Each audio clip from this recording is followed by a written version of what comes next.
নমস্কার, আমি সাধু বাবা আপনাদের সামনে। আশা করি ভালো আছেন। বেশ ভালো থাকুন। আজকে এই একটা গল্প বলি। এক বৃদ্ধ, সে রোগ শয্যায় পড়ে আছে, আর এদিকে ইন্দ্রিয়গুলো, এই হাত পা চোখ কান এরা এই নিজেদের মধ্যে বলা বলি করছে যে দেখ, হাত বলছে যে দেখ, সব থেকে আমার বেশি কাজ ছিল। আমি কত এনেছি, কত খেটেছি, হ্যাঁ, কত ভালো ভালো জিনিস খেয়েছি, হ্যাঁ, কত কত ঠাকুরতলায় প্রণাম করেছি, কত সাধুগুরু বৈষ্ণবের চরণে হাত রেখে প্রণাম করেছি। আমার অনেক কাজ, আমি অনেক বড় জানি। এই কথা শুনে এই পা বলছে, দেখ, আমি ছিলাম বলে কত জায়গায় হেঁটে বেরিয়েছি, কত তীর্থস্থান গিয়েছি, হ্যাঁ, মাইলের পর মাইল, যেখানে খুশি সেখানে গিয়েছি। তোরাও আমার সঙ্গে যেতে বাধ্য হয়েছিস, আমি বড়। এই কথাগুলো শুনে আমার চোখ বলছে যে দেখ, তুই তো অনেক কাজ করছিস আর তুই অনেক জায়গায় গিয়েছিস, তা আমি কিন্তু সব থেকে বড়, কারণ আমি দেখিয়েছি। হ্যাঁ, আমি দেখেছি, তবে তো তোরা আনন্দ পেয়েছিস। হ্যাঁ, আমি না দেখলে তোরা কি করতিস, কোথায় বা যেতিস? আর তুই বা ওই হাতকে বলছে, তুই বা ওই না দেখে শুনে কোথায় প্রণাম করতিস, কোথায় ভালো ভালো জিনিস খেতিস। আমি চোখ, আমি সব থেকে দেহের মধ্যে সব থেকে বড়। এবারে এই কথা শোনার পরে নাকটা বলে উঠলো, এই দেখ, বেশি বক বক করিস না। আমি এই শ্বাস প্রশ্বাস নিচ্ছি তো, এই হাওয়া একবার ঢুকছে একবার বেরোচ্ছে, বললে তোদের যত সব বাহাদুরি। আমি যদি এখন নাক বন্ধ হয়ে যায়, তাহলে তোরা এখনই সব কোথা থাকবি তার ঠিক নেই। বলছে আমি বড়, তো ওদের না, তুই বড় নোস। এভাবে নিজেদের মধ্যে ঝগড়া। তো যখন ঝগড়া, সব কে বড় নিজেরা ঠিক করতে পারছে। আত্মা এতক্ষণ ধরে চুপ করেছিল, সে বললো, দেখ, তোদের ঝগড়া তো অনেকক্ষণ শুনলাম, তা বেশ, তোরা না হয় সবাই ভাবছিস আমি বড়, আমি বড়, আমি বড়, হ্যাঁ, কেউ ছোট হতে চাইছিস না।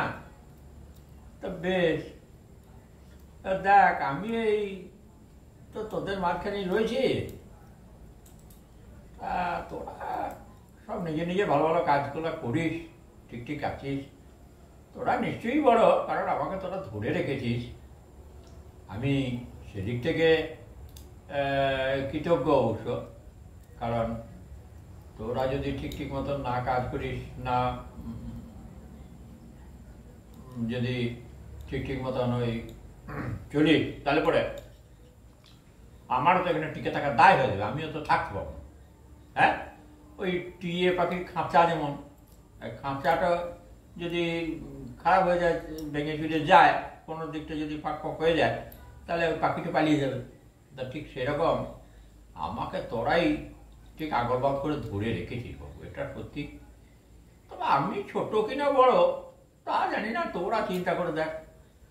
হ্যাঁ, সবাই মিলে একসঙ্গে বলে উঠলো, না, তুমি বড়, সত্যি তুমি বড়। তুমি না থাকলে আমরা কিন্তু কেউ থাকতে পারবো না, কারণ তুমি আছো বলি আমরা এখনো এই দেহটার মধ্যে রয়েছি। আর তুমি যদি না থাকো, তাহলে তো খানিক্ষণ বাদেই এই শ্মশান ঘাটে নিয়ে চলে যাবে। নিয়ে আমরা এই চোখ কান নাক মুখ যাই বলছি আমরা সব এতে সব মিথ্যা হবে, তারপরে পুড়িয়ে তো সাই করে দেবে। তার থেকে তুমি বাবু বড়ই বড়। আপা এই কথা শুনে সত্যিই খুব ভালো লাগলো, বলে বাহ খুব সুন্দর কথা। তবে কি জানিস, আমি বড় ঠিকই, আমার থেকেও আর একটা বড় কিছু আছে। কে কে কে এরা বলে উঠলো, সে হলো পরমাত্মা। পরমাত্মা সে কোথা থাকে? পরমাত্মাকে জানতে হলে তো চোখে দেখে জানা যাবে না, এটা আমি জানি বুঝলি, আমি তারই অংশ। তা পরমাত্মা হলো অস্তিত্ব, সেটা একটা পূর্ণ জিনিস। আমার মধ্যে কিছু ভুল ত্রুটি আছে বুঝলি, আমি ওই জীবাত্মা হয়ে ওই নরলোকের মাঝে থাকি।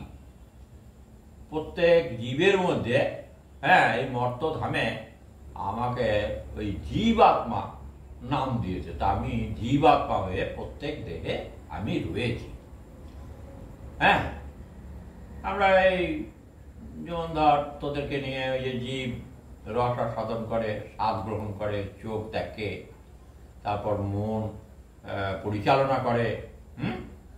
হ্যাঁ, মন কিন্তু তোদের মধ্যে বাবু মনটা হচ্ছে এই সবার উপরে বুঝলি। মনটা তো আগে হওয়া চাই, তবে তো কিছু হবে।